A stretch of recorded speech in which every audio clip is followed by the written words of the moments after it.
Hi everyone, welcome to another Tuesday. This is me Shweta with Ginny and Poulomi. Hi Poulomi. Hi, good evening. Good evening. So welcome back to what Ginny reads, and we're very eager to know what is it that today you're recommending to children and Ginny. So, without much ado wasting much time, this is the book, right? The Moose Belongs to Me. The fonts will tell most of the people that who the author is, but I will just lift it up a little bit. And at the top, it's written Oliver Jeffers. He's an institute in himself when we come to, speaking about children books and stuff. Uh, there are many, and I think we have read almost everything, and people also know. This is not a much heard about book, and we like it for a very interesting reason, and we will soon discuss it. Yeah. Right. So we want to know what is it that you've brought, like, what is it the reason that you brought this book today here? Like, why this book? Because we do know, like you said, many other books by Oliver Jeffers.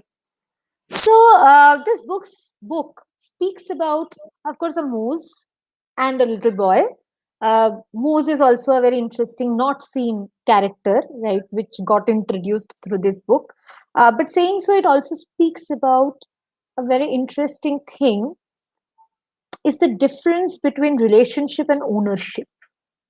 Okay, so this little boy, I think Wilfred, um, he sees a moose and he decides that I own the moose. And he also sets a set of rules of the moose to become a good pet. Okay, so the other thing is that, however, the moose is nonchalant about it because moose doesn't really know that what are rules and not rules. But Wilfred keeps on calculating in his mind that uh, what is a which rule does he follow. So the rule 11 is something which is followed very well, which is providing shelter from the wren, and rule 16, which is knocking down things that are out of Wilfred's reach, right? But sometimes the moose wasn't a very good pet. He generally ignored rule 7, which is going whichever way Wilfred wants to go, and maintaining a certain proximity to home. The moose just wanted to wander around and be free and this thing and stuff. So Wilfred created certain uh, rules and certain processes. Okay, like we all create processes. Okay, one is at the moose will be tied with a thread and it will be with Wilfred so that they do not wander around and they are in proximity with each other. But one fine day they go out, they travel. So this is what, if you can see the thread, the yellow, the green, blue thread. And one fine day they keep on wandering around, then they go to another place, and suddenly there is an old lady who sees Wilfred, and sorry, who sees the moose.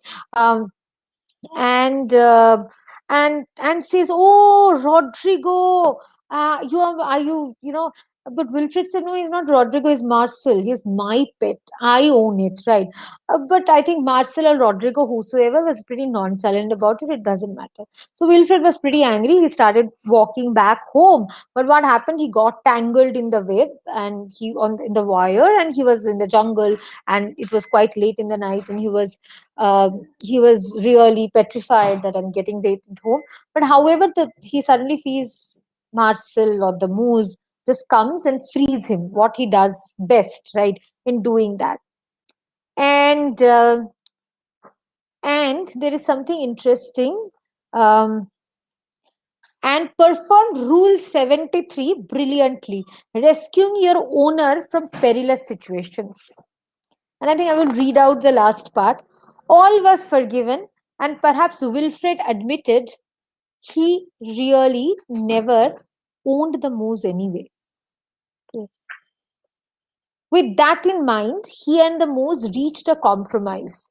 The moose would agree to all of Wilfred's rules whenever it suited him.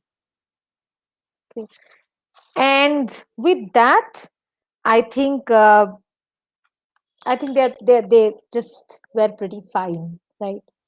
Right. I am just very amazed to see how the rule 73 also existed. Like what a long list of rules it must have been.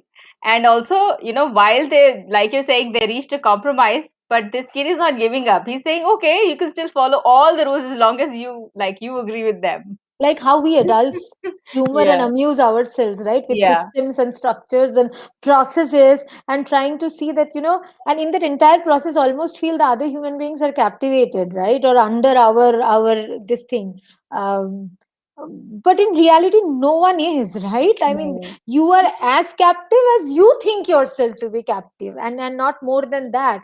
And also this entire thing, I think it's also a metaphor, right? He was, when he spoke about Wilfred, he was also speaking about us, the larger human beings and stuff. But I think it was a very interesting book for us to read about, especially to speak about, as I say, a relationship is very different and ownership is very different. How do Hmm. I suddenly want to own things, right? We want to control, right? And how exactly, as you said, that control is control, he's still deciding, but he's coming to a compromise that actually as long as it suits him it's fine. Okay, acha, that the rule is doing that. So I thought that today maybe let's discuss this, because I think it's very deep, as like any Oliver Jeffers book. Uh, but this particular, because I think children, and especially my daughter, often gets into this mode that this is mine. Okay, why did you touch it and why did you do that? And then I think the discussion comes that who said it's yours, right? Did you decide, or the other person also is in, like, there is a dialogue, or there is a it can be even a doll, though that's a different thing, that it enables her to make stories and say no, we all spoke and we do that. And those are, I think, the rules that we always want to control and Yeah. speak Yeah, no, about and that. I think in early years it's also about like my friend and Mm. my cat. And even if Yeah, this cat is a stray cat, like this has yeah, happened to us very frequently. huh, And we have to keep yeah. reminding our son, the cat does not belong to you. No, and But a he believes little that the cat older. is gonna come back. Little older, you are my friend. Why are you going to speak to that? Oh, acha, you went. Acha, my friend. Why are you now playing more with me? And I think it also comes as a part of our conditioning, because I think Hmm. it's very difficult for us also as adults to showcase letting go. Hmm. And children are just our reflection. I think you can see almost a mirror image in few years. So it's like that. So that consciousness which allows you to have a dialogue and not to Hmm. question or shame is something which keeps us also, in a reflective mode. But it's a Right. lovely book to read about, and it's told in a very funny way, right? How Wilfred is making all these plans, and he's like strutting up and down and said, "Oh, why is that not person? But that's okay. He's now a bad pet, and he will become a good pet and stuff like that." Right. And which one is the favorite bit in this? Like when you and your daughter read it? So for me, I think that entire book, right? But I will show you. Okay, so I think the funniest part is this part, because I think Zuni relates to it very well. So when he was tired up, he was thinking. I think he's a very systems design person like Wilfred. He's also creating possibilities and striking them off. Okay, the bear may come and eat me. Okay, I'm striking the bear. No, no, it will not happen, right? Okay, I think there will be a shark who will come, but no, that will also not happen. So he has ruled out of all his last options, but having continuing that, I think that made her literally giggle. Acha, ye bhi nahi hua, ye bhi nahi hua, ye bhi nahi hua, etc. And all these things. Right. Lovely, lovely. Thank you, Poulomi, for bringing this to us. So nice. And of course, very, very, I don't know, this is just a very happy book, although with a very deep meaning, but yeah. Absolutely, yeah, yeah. And I think that should be there, right? Yeah. The book should Yeah. finally, it should make you chuckle and giggle and just have it and stuff like that. Right. All So, right, nice meeting you, yeah. and look forward to meeting next Tuesday as Yeah. See you always. next Thank Tuesday. you. Bye, Bye. bye, bye.